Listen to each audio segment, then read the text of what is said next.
Hello dear students of class 5th। तो students, आज हम करने जा रहे हैं हमारी व्याकरण पुस्तक का 9वां पाठ, जिसका नाम है क्रिया यानी कि वर्ब। तो आज हम इस चैप्टर में पढ़ेंगे कि क्रिया क्या होती है, क्रिया कितने प्रकार की होती है यानी कि उसके भेद कितने होते हैं, और हम उन्हें कैसे पहचान सकते हैं, कैसे उनका अपने नियमित जीवन में प्रयोग कर सकते हैं। तो आइए शुरू करते हैं। तो सबसे पहले हम कुछ यहाँ पर वाक्य दिए गए हैं, इन्हें पढ़ लेते हैं। स्वस्थ तथा निरोगी बने रहने के कुछ उपाय जानिए। रोज स्नान करो, साफ वस्त्र पहने, संतुलित भोजन खाएं, प्रतिदिन दूध पिएं, ताज़ा फल व सब्जियां खाएं, नियमित रूप से व्यायाम करें। तो चित्रों के साथ दिए गए वाक्यों में बच्चों जैसे हैं करना, करें का करना, पहने पहनना, खाएं खाना, पिए यानी कि पीना, तो शब्दों से काम के करने या होने का पता चलता है, अतः यह क्रिया शब्द है। तो बच्चों, जिन शब्दों से किसी काम के करने या होने का पता चले कि वो काम हो रहा है, वो काम हो गया है या काम वो होगा आगे, तो उन शब्दों को क्रिया कहते हैं। ठीक है बच्चों, समझ में आ गया? जैसे रोज स्नान करना है ना, साफ कपड़े पहनना, संतुलित भोजन खाना, तो इन सब में क्या हो रहा है? काम हो रहा है, स्नान हो रहा है, कपड़े पहने जा रहे हैं, भोजन खाया जा रहा है, दूध पिया जा रहा है। तो ये सब वर्ड क्या हो गए? दूध पीना, खाना, नहाना, सोना, तो ये सब हो गए शब्द क्रिया। ठीक है, तो जिनसे शब्दों से हमें किसी काम के होने का पता चले, बोध हो, वह शब्द क्रिया कहलाते हैं। तो आइए अब जानते हैं कि क्रिया के कितने भेद होते हैं। तो बच्चों, क्रिया के दो भेद होते हैं, एक होती है सकर्मक क्रिया और एक होती है अकर्मक क्रिया। सबसे पहले हम सकर्मक के बारे में पढ़ लेते हैं कि जिन क्रियाओं के साथ कर्म लगा हो और क्रिया का फल कर्ता पर ना पड़कर कर्म पर पड़ता हो, उन्हें सकर्मक क्रिया कहते हैं। अब इसको ध्यान से सुनो, ठीक है, कंफ्यूज मत होना, कि जिन क्रियाओं के साथ कर्म लगा हो, ठीक है, मतलब जिन क्रियाओं में किसी वस्तु की बात हो रही हो, जिससे संबंधित कोई काम होना है। कर्म मतलब जिस चीज को लेकर हमने कोई काम करना है, वो होता है कर्म। ठीक है, कर्म लगा हो और क्रिया का जो फल है यानी कि काम जब हो जाएगा तो उसका कर्ता पर असर ना पड़कर कर्म पर असर पड़े। कर्ता कौन है? कर्ता जो काम करने वाला है। ठीक है, जैसे मैं आपको पुस्तक से पढ़ा रही हूँ, तो इसमें मैं क्या हो गई? कर्ता। ठीक है, पुस्तक क्या हो गई? कर्म, क्योंकि पुस्तक के द्वारा मैं आपको पढ़ा रही हूँ, और पढ़ाना हो गई क्रिया। ठीक है, तो जिन क्रियाओं के साथ कर्म लगा हो यानी कि कोई वस्तु साथ लगी हो जिसके द्वारा हमने काम करना है, और क्रिया का फल कर्ता पर न पड़कर कर्म पर पड़ता हो, उन्हें सकर्मक क्रिया कहते हैं। तो बच्चों, सीधी सीधी बात है कि जिस वाक्य में आपको कर्ता, कर्म और क्रिया तीनों की प्राप्ति हो, तीनों उस वाक्य में हो, तो वो सकर्मक क्रिया होती है, यानी कि इससे हमारे वाक्य का पूरा पूरा अर्थ हमें पता चलता है। ठीक है, अगर यहाँ पर वाक्य होगा कि किताब पढ़ा रहा है, तो किताब क्या हो गया? कर्म हो गया। पढ़ाना क्या हो गया? क्रिया। शाबाश। ठीक है, लेकिन हमें इसमें ये पता नहीं चल रहा कि वो काम कौन कर रहा है ना, कर्ता तो है ही नहीं, तो फिर ये क्या हो गया? सकर्मक क्रिया नहीं हुआ ना। तो सकर्मक क्रिया वो क्रिया होती है बच्चों जिसमें कर्ता, कर्म और क्रिया तीनों का हमें पता चले कि काम कौन कर रहा है, किसके द्वारा करवाया जा रहा है और क्या काम हो रहा है। समझ में आ गया आपको? शाबाश। अब यहाँ पर कुछ उदाहरण देखो। बबीता किताब पढ़ रही है, तो यहाँ पर क्या है? कर्ता भी है हमारे पास, कर्म भी है और क्रिया भी है ना। खरगोश गाजर खा रहा है, तो खरगोश क्या है? कर्ता, गाजर कर्म और खाना उसकी क्रिया। रानी ने चाय बनाई, तो यहाँ पर रानी कर्ता, चाय क्या है? कर्म जिसके द्वारा काम किया गया, और बनाई क्रिया। तो सबको समझ में आ गया सकर्मक क्रिया। तो जिस क्रिया से हमें कर्ता कर्म, जिस वाक्य से हमें कर्ता कर्म और क्रिया तीनों का पता चले वो सकर्मक क्रिया होती है। ठीक है बच्चों, अब आगे हम पढ़ते हैं अकर्मक क्रिया। तो जिन क्रियाओं का कार्य और फल दोनों कर्ता में ही रहे उन्हें अकर्मक क्रिया कहते हैं। यानी कि जिस वाक्य में हमें सिर्फ कर्ता और क्रिया का ही बोध हो, यानी कि उसमें कर्म की बात ना की गई हो, तो वो होती है अकर्मक क्रिया। अब ध्यान से देखो इसको, बच्ची सो रही है, बच्ची सो रही है, तो इसमें बच्ची क्या है? कर्ता, और सोना क्या है? उसकी क्रिया, है ना।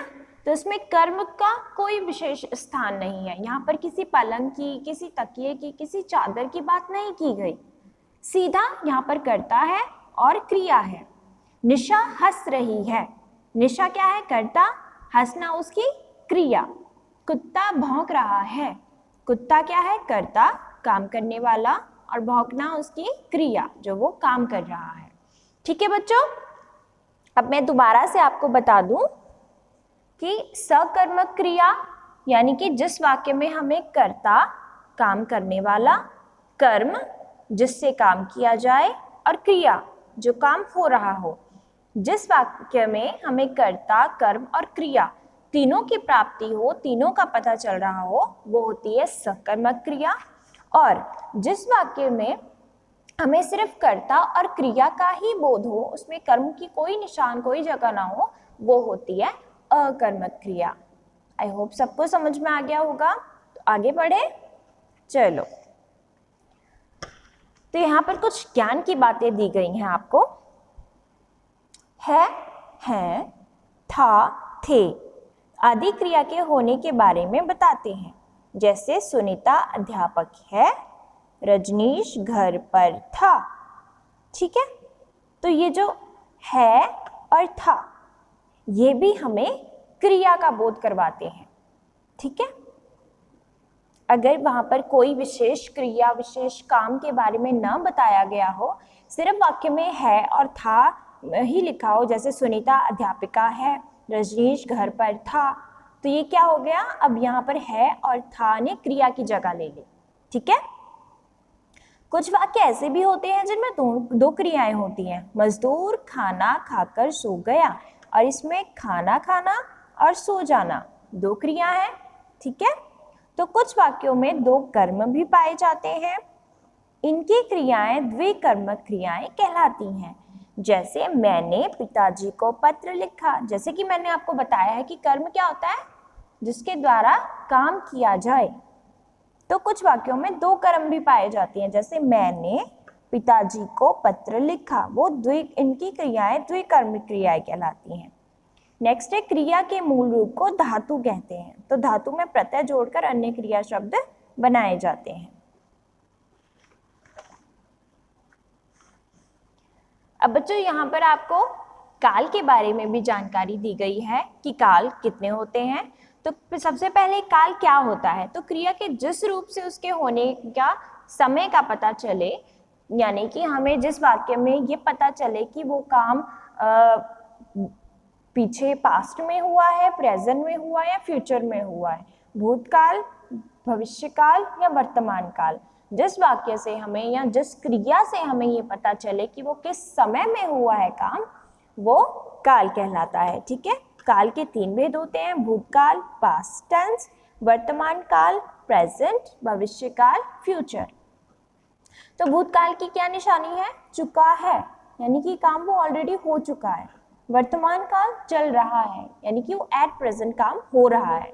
और कार्य होगा, यानी कि भविष्य की बात हो रही है कि कल होगा या परसों होगा, अभी काम नहीं होगा, अभी बाद में होगा। तो भूतकाल यानी कि जहां पर काम हो चुका हो। ठीक है, बीता हुआ समय जो हो चुका है उसका पता चले जिस वाक्य से, वो होता है भूतकाल।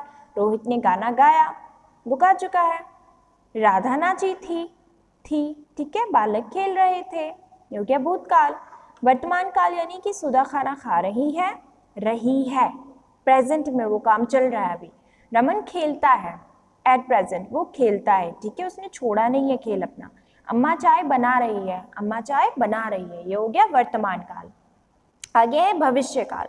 तो भविष्य काल में जाएंगे, पढ़ेगी, होगी, ये सारी निशानियां होती हैं भविष्य काल की, ठीक है बच्चों।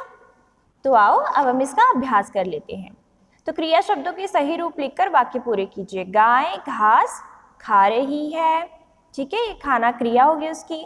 सुबह से बारिश हो रही है, होना। बालक किताब पढ़ रहा है, पढ़ना। हम सर्दी में गर्म कपड़े पहनते हैं, ठीक है। किसान सबके लिए अन्न उगाता है। तो ये हो गई क्रियाएं। अब आगे है सही मिलान करके वाक्य लिखिए। तो निशा गाना गा रही थी, ठीक है, निशा गाना गा रही थी। बादलों से क्या होगा, पानी बरसता है, तो बादलों से पानी बरसता है। उसके पिताजी डॉक्टर हैं। मेरी नानी जी दिल्ली में रहती हैं। सुमन ने फल खरीदे। तो ये सब क्या है, ये क्रियाएं हैं, ठीक है। आगे है दी गई क्रियाओं से तीनों कालों का एक एक वाक्य बनाइए। तो आपको कुछ क्रियाएं दी गई हैं, लिखना, खाना, जाना, पीना। तो आपने इनको इसके तीन वाक्य बनाने हैं, जिससे आपको भूतकाल का पता चले, वर्तमान का पता चले, भविष्य का पता चले। जैसे अब लिखना का देखो, वह सुंदर लिखता है, प्रेजेंट फॉर्म हो गई, ठीक है, वर्तमान काल। उसने मुझे पत्र लिखा, कि उसने पत्र लिख दिया है, मुझे लिख चुका है, काम हो गया है, तो ये हो गया पास्ट, भूतकाल। वह कल पत्र लिखेगा, ये अभी काम होना है, होना बाकी है, तो ये हो गया फ्यूचर। इसी तरह जाना, खाना, पीना, आपने सब इस तरह के वर्तमान, एक भूतकाल और एक भविष्य काल में वाक्य बनाने, ठीक है।